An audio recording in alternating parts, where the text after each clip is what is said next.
शहदादकोट के मशहूर बोरची और हीराबाद मोहल्ले के रिहायशी उस्ताद गुलशन मंगनार वश न्यूज़ के ऑफिस पहुंचकर अपने साथ होने वाले जुल्म की दास्तान बयान करते हुए कहा कि करीब 9 माह कबल सुल्तान मक्सी ने मेरी 15 साल बच्ची को ज़बरदस्ती अगवा करके गैर कानूनी और गैर शरई तौर पर शादी करके बैठा है, जो मुझ समेत मेरी फैमिली के साथ नाजायज़ी है। दोस्तों मक्सी या सुल्तान नाल अथसि, गोलेवा जो शाहनवाज़ जो पुट आमदनी आहे। हे केबल जो कमु कंदो आहे। हिकिड़े बारे मां खां केबल अची ठाराई, उन में फ़ोटू बोटू मुंहिंजे बचनि जा बि पिया हुआ ऐं ॿियो कुझु बि हुयो।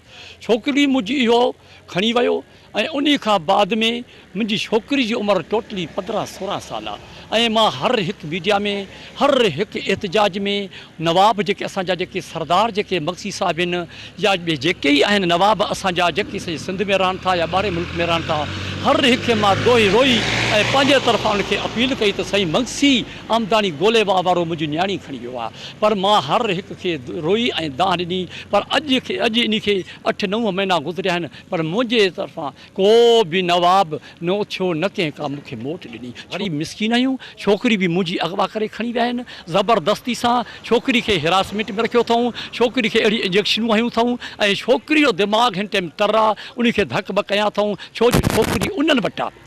ऐं उन खां बाद में मुंहिंजी न्याणी ऐं पंहिंजे पीउ जे ख़िलाफ़ु ऐं पंहिंजे भाइरनि जे ख़िलाफ़ु, माउ जे ख़िलाफ़ु, ऐं उनखे चयो थो वञे त बयानु ॾिए या का शइ कर। छो साईं, छोकिरी खे 16 साल, 15 साल, 17 साल मां पालियो, सॼी ज़िंदगी जी ख़िदमत मां कयूं ऐं हाणे छोकिरी उन्हनि वटि वई आहे, उनखे धक ॿ करनि था, उनखे इंजेक्शनूं हयूं अथऊं या कीअं बि। ऐं उन खां बाद में अॼु छोकिरी खे कूड़ा कूड़ा बयान मुंहिंजे मथां वठाइनि था।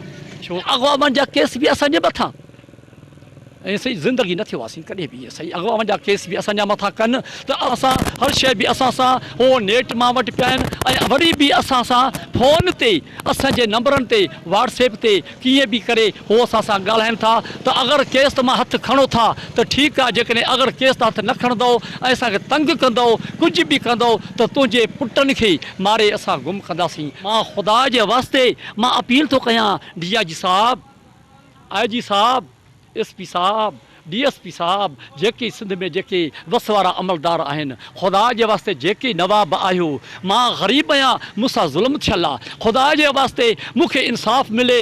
उन्होंने वश न्यूज़ से बात करते हुए कहा कि मैं मजलूम हूँ, इज़्ज़तदार हूँ, मगर इस वक्त मेरी इज़्ज़त रोज़ कुछ गलत लोगों की बाइस मीडिया में नीलाम हो रही है। उन्होंने मुतालबा करते हुए कहा कि मेरे साथ इंसाफ किया जाए।